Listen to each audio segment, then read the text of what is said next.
สบายดีพี่น้องเบิดซุฮูสู่คนที่เคารพฮักแพงเด้อยินดีต้อนรับเข้าสู่ซองบ่าวนึกเผาไพรเซียนเก่าเหมือนเคยอีกแล้วเนาะ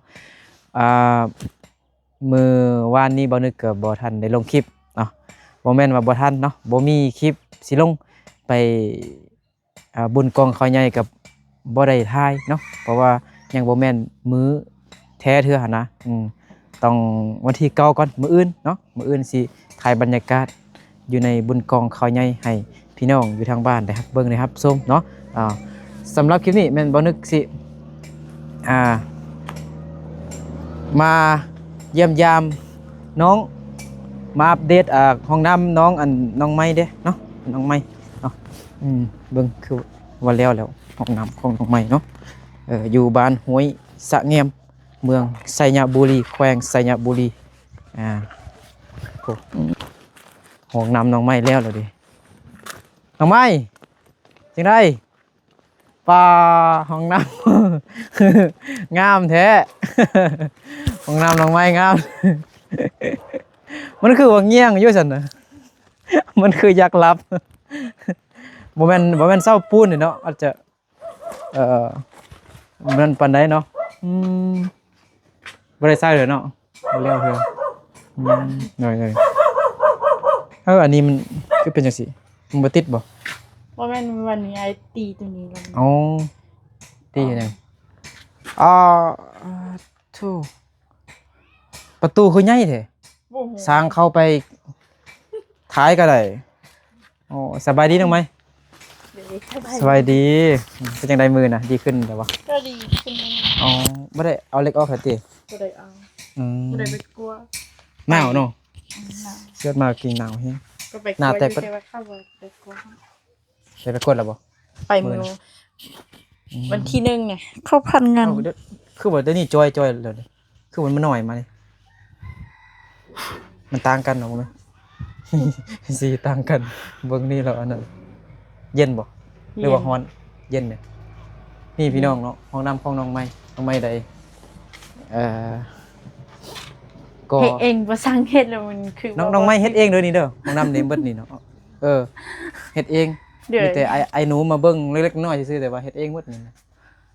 สังกะสีนี่พอแล้วเนาะก็เลือกตัวนี้โดยแล้วก็ต่อใส่1 2 3 4 5แผ่นบ่เด้อ6อันนี้ละมาอันนั้นเนาะวางใส่นี่ฟ้ามันอ๋อบ่อิฐบล็อกนี่บ่พอบ่บ่พอก็เลยเอาสังกะสีมาแอมก่อนเนาะเด้อทางนี้นี่ก็เอายังมาตาบก็ได้ต้องตอกให้มันแข็งๆได้จังหน่อยเขาเปิดเบิ่งจ๊ะเอ๋นั่นเฮ้นี่แล้วยังอันใดขาดอันใดอันนี้นะตอนนี้นะขาดหยังขาดได้ดินบล็อกนี่อิฐบล็อกนี่เนาะดินบล็อกนี่เนาะอิฐบล็อกแล้วก็นั่นเด้แล้วบ่อันยังบ่ได้แล้วนะบ่มีไผยกช่วยไอนะมีแต่ไอผู้เดียวอยู่ยังบ่ได้ใส่อันฟ้านี่เทื่อพี่น้องเนาะฟ้าปิดวงสวมหั่นนะอันนี้มันเรือบ่นี่บ่แม่นตัวนี้เฮ็ดหยังนี่นะเขาเอามาซื่อๆทีนี้บ่แม่นทอดดูหาใส่นี่บ่มีน้ำเลยน้ำแห้งเลยเนาะประมาณ2เมตรปลายเนาะแม่นบ่แม่นล่ะนี่นะตอนเฮ็ดแล้วไอก็เอาตับน้ำอ้อมไปแล้วบ่ได้ซอกทานไฟมาใส่บ่ได้นะมีแต่ใส่อีหยังวะเนาะให้มันซึมดินนะมีแต่ขี้ทรายคนเฮ็ดแล้วเฮ็ดหมดละมื้อวันนี้กับมื้อนี้ไอไปจ้างงานจินแล้วจินจ้างงานแล้วเราไปเฮ็ดเด็บมาโมงแล้วอายลองไม่ไปจ้างเงินบ่มื้อเท่าใดนะมื้อ200,000มื้อละ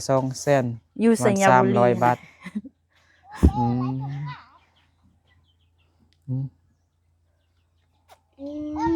ดีแล้วไปหาเงินเนาะคนจีนมาลงทุนอยู่ลาวนะก็จะปลูกมักโมปลูกมักทั่วจ้างคนลาวไปเฮ็ดเนาะวันละ300 บาท300 กว่าบาทน้อยนึง ถ้าก็ไปแต่ก็ไม่ไป อืมอืม มันจะกระเลียบไป คือยังใส่ชุดมุ่งอยู่เนาะ มันมัดใส่ กินขนมหรือบ่ชูสบายดีก่อน สบายดี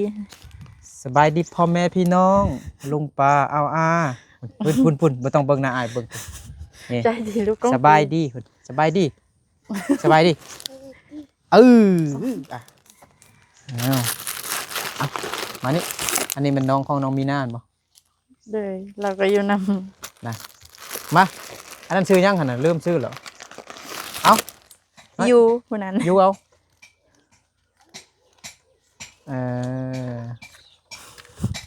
คำพูดเด้อบ่ต้องขี้ดื้อเด้อบ่ต้องตีกันเด้อบอกกันขอบใจแม่ขอบใจแม่บอกให้อยู่ขอบใจขอบใจเอาสังกะสีแอมมาก่อนก็ได้เนาะคันมันคันเอามันกระเทินเนาะซื้อตังมามันกระเทินเนาะเงินมันมืดแล้วเนาะเงินเนาะเงินเฮ็ดนี่เนาะ เลยก็ไปซื้อปุ่นมาตื้นละ ซื้อปูนมาตื่ม บ่พอ บ่พอเนาะ เออ ก็ถือว่าก็สิก็ได้แล้วเนาะ ตัวนี้แล้วตอนเราเฮคันอินลงมาซื้อเขาบ่ได้เบิ่ง บ่เบิ่งอันนี้บ่ให้จังซี่อยู่เนาะแบบบ่คล้ายแบบอันถือผ้าเนาะอยู่เบิ่งอันนี้มันจะเบ้งออกมาพี่น้องเนาะ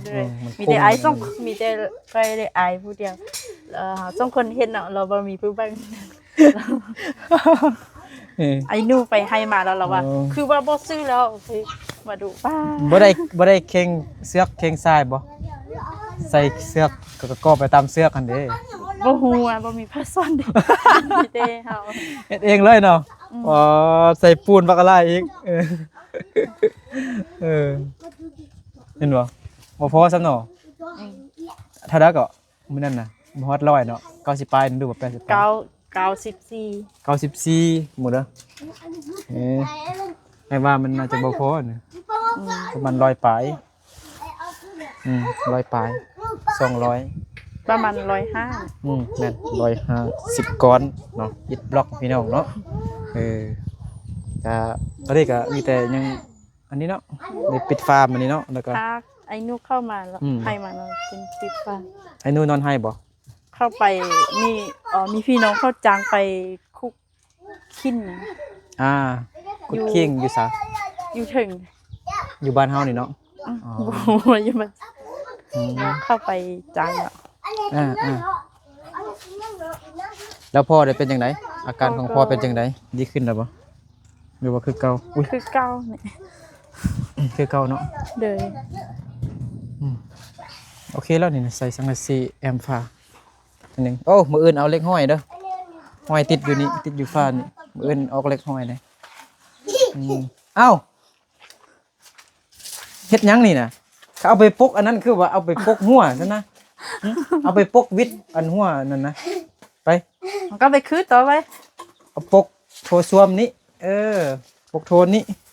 บ่ให้ปกหัวเด้อมันเปื้อนเด้อนี่ห้องยางขนมนี่เก็บเด้อนี่เด้ออยู่นี่ก็ได้แล้วนี่ขี้เหงื่อนี่น่ะขยะนี่เอาใส่อันนั้นเด้อเอาไว้เอาดิก่อนกินขนมก่อนขนมหมดก่อนให้บอกซื่อๆเอาใส่กระตาขี้เหงื่อเด้อบอกขี้เหงื่อโอ้มาตายแท้นี่น้อยเอาลงโอ้มันจุงมาจอง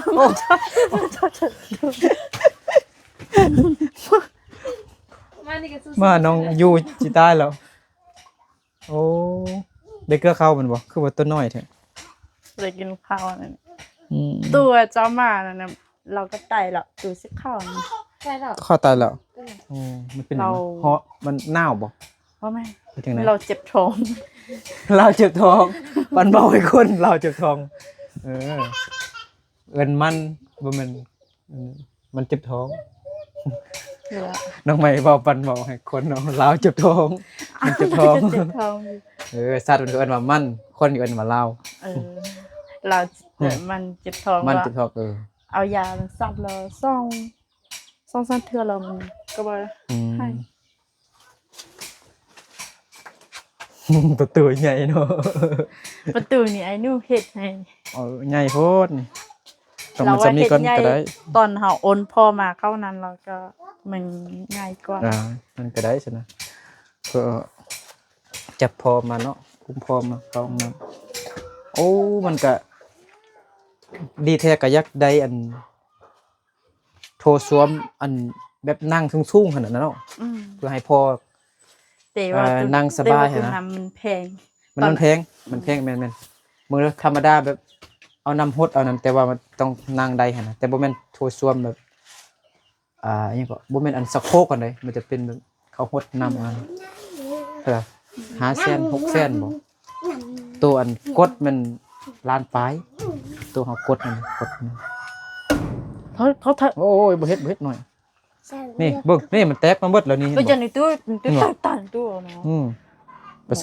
ผสมปูนทรายอีกแล้วก็แลดใส่หน่อยนึง ถ้าเข้ามาแล้วจิ้มปุ่นแล้วจิ้มเลย น้องไม้เฮ็ดเองนี่เก่งขนาดเลยเนาะบ่นึกก็ยังเฮ็ดบ่เป็นซั่ ตอนไอ้ต้อตัวนี้นะเราต้อมันเฮงเราก็เป็นชนิดละ แม่นตก ต้อกันซี่เรา โอ้ยขี้ดื้อเด้อจิขี้ดื้ออ้อ ไอ้หนูมาซ่อนปนตัวนี้นะให้เราก็ไปให้เรา ให้เราต้องคนเฮ็ด น้องไม้เก่งนะเฮ็ดเองเลยเนาะก่อเองเลยนี่นะฝีมือของน้องไม้เบิดนี่ฝีมือของน้องไม้กับแม่นบ่อ้าย เรื่องนี้อาย เนี่ย เด้อ ครับ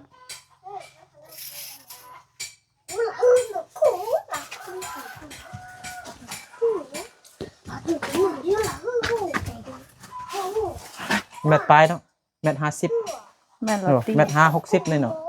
แม่เราตอนนั้นเรา อันนี้มัน2 เมตรบ่อันนี้2 เมตรเนาะ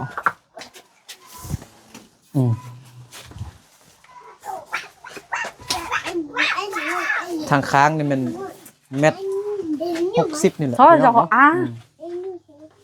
ให้เรา งาน ก็ นี่มั เป็น นตา ดี2 เมตรก็บ่สิ้นเปลืองหลาย สูงเท่าก็ บ่กว้างปานใดแคบคัน ไปใน 2คู ปู ณ ชินดาไป 2คูณ2นี่ได้ใส่อันปิดบล็อกได้หลายอยู่เดี๋ยวอันนี้แท็กแล้วบ่แท็กมันคือกันน่ะบ่นี่ เทลลตตี้โบฮัว ก็คือเก่าเนาะมันเสามันบ่คืออันเสาปูนหรือว่าเสาไม้แป้นนั่นนะฮะอันใด มือซื้อเนาะ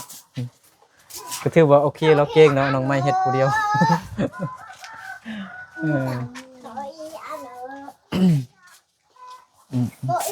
ปูนซื้อมาเหมือนบ่ เจอ ซื้อมาจากเปาอีก สามเปล่า 3เปาตื่มเนาะ เจอ เงินผู้ใหญ่เพิ่นก็ฝากมาหมดแล้วเนาะ แม่เรา หมดแล้ว ตอนนั้นเรา อายุไกลๆเห็นห้องน้ำอยู่ทางนั้น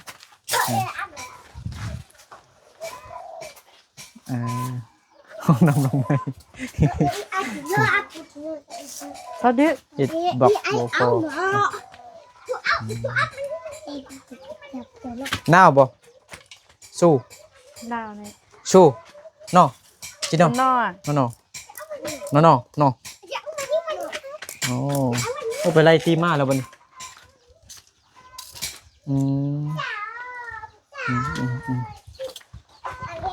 เดี๋ยวขี้ดื้อเด้อ เขาดื้อ อยู่ทางนี้ไทยมันจึง คือมาซื้อกัน กะงามเลยได้เห็นบ่คือมันเงียงคออยู่ ได้แล้วมันบ่แม่นเศร้าปูนเด้บ่แม่นเศร้าอัน ต้นไม้ ไม้เขาเลื่อยอันนี้ก็มันเป็นยันมันอันนั้นเด้มันเงียงบอกว่าอันเศร้ามันบ่แม่นเศร้าปูนบ่แม่นเศร้าอันไม้ที่เพิ่นเลื่อยหั่นนะผ้า เขาดื้อ เป็นไม้ธรรมดากลมๆเนาะ เอ้ยมาจะตายแล้วนี่อืมอืมแม่ได้แม่ไปยัง แม่ไปให้หรอก ไปให้เราอยู่กับ ไป พา อยู่ซ่อนผัด มีน้องไม้อยู่คนเดียวก็พอ มื้อวันนี้ก็ไปมื้อเราก็ไป น้องไม้บ่ได้ไปส้นจีนเหรอเนาะ บ่ได้ไป อืม เพราะว่ามาหมู่มันใหญ่แล้วเขาเด็ดบ่ได้หรอก มุกโมมันใหญ่เหรอ เด้อ อืมโอเคไปอยู่ทางหน้าคุณก็ได้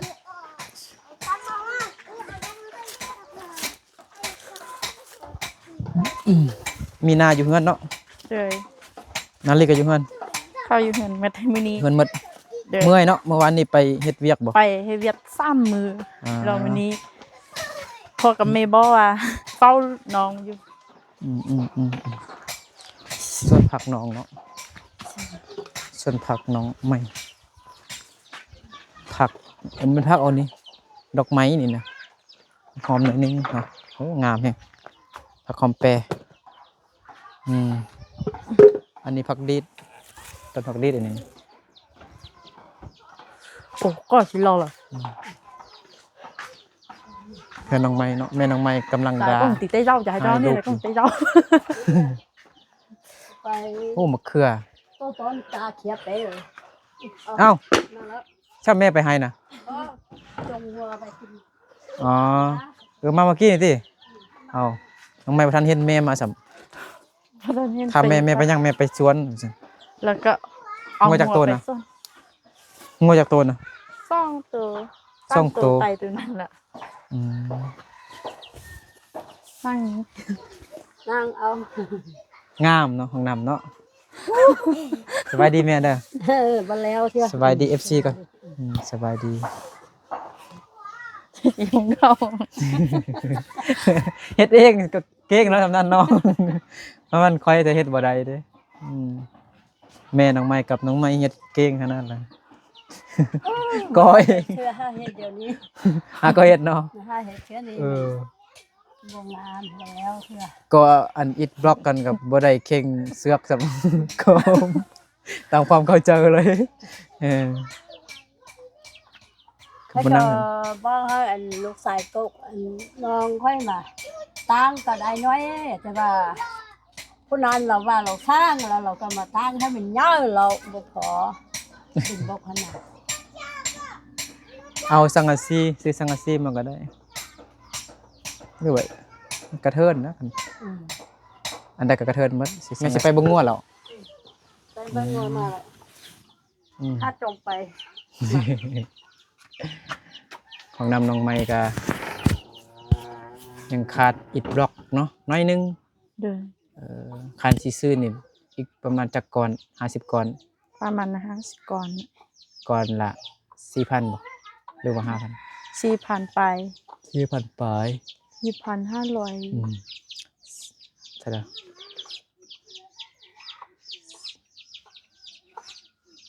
200,000ปลายเนาะ đời ประมาณ300กว่าบาทแต่ยังมีค่ารถไว้คันมันซื้อมีซื้อยะนี่นะ ตอนเฮา ตั้งมา เฮาไปซื้อแล้วเฮาใจายให้เขาตามมาแล้วซื้อปุ่นเนี่ย3ท่องก็50,000ละ อ๋อปูนก็ยังเปานึงก็น่าจะพออยู่เนาะ พอ มีแต่ตอนนี้ มี ถ้ามี แต่ เงินนี่ถ้ามีงบอีกนี่ได้ซื้ออันอ่าดินบล็อกกันเนาะ นั่ ดิ น น ล่ะ บล็อกกันจาก60ก้อนนะครับประตูนี่สิเอานั่นน่ะสิเอาไม้เฮ็ดเอา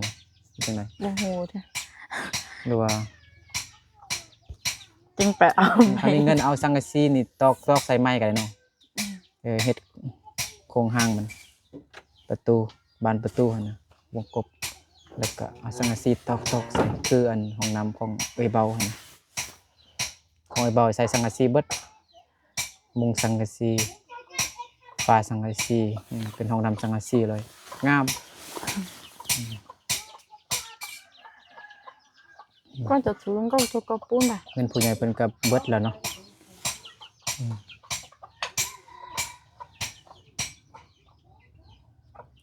จักหน่อยสิไปลิ้นน้ำน้องมีนาเด้มื้อนี้มาอัปเดต ห้องน้ำของน้องไม้เนาะคือว่าแล้วไป 70%แล้ว70-80%แล้วยังน้อยหนึงยังบ่ได้เอาฟ้ามันปิดวงส้วมชูขนมมันนี่เอาแต่ขนมมาตอน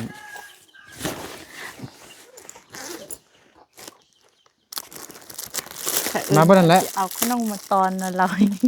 เรียนมาแล้วที่ เอา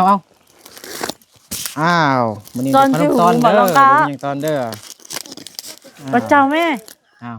พระเจ้า โอ้ไม่เกือบเสียบหน้าอายหรอก เขาเจ็บ อ้าวขนมนี้มากินบ่เอา จนยาวปานนั้นน่ะ นี่เบิ่งดู เอาไป กินบ่ เอาไปให้พ่อกินนั่น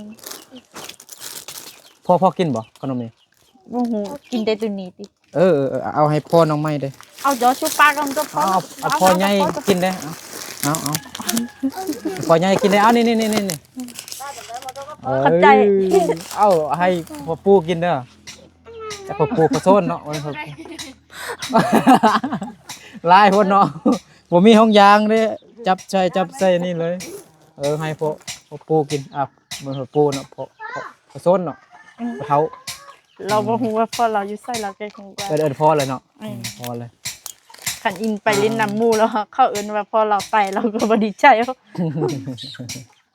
เราก็เครียดอยู่อ่ะ ตอนน้อยก็มากินอยู่ในขนมยาวๆนะไอ้มากินอยู่เนี่ย เอาจะจิ้มมาตบตาไปตัวก็เหนียนเนาะแล้วก็เหนียนก็นอกจนเนาะก็เหนียน โอ้ยก็ไปหน่อยนี่ แบ่งให้แม่ใหญ่กินเด้แม่น้อยเด้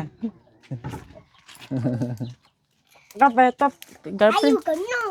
อาจิ เดี๋ยวอายุก่อน เราอย่าเอาไปอยู่กันน้องเท่านั้น เดี๋ยววันนั้นเราจึงลงไปหากันน้องได้น้องมีนากับไปหาเอื้อยแล้วเนาะโอเคเนาะเดี๋ยวเราไปลินน้ำน้องมีนาก่อนเนาะโอเคสำหรับคลิปนี้กับบ่นึกกับน้องใหม่กับขอลาพ่อแม่พี่น้องเบิดสุขสู่คนไปก่อนขอบใจขอบคุณFC เบิดสุขสู่คนเด้อเอาอยู่ดีมีแห้งเบิดสุขสู่คนเด้อสุขดีปีใหม่เนาะ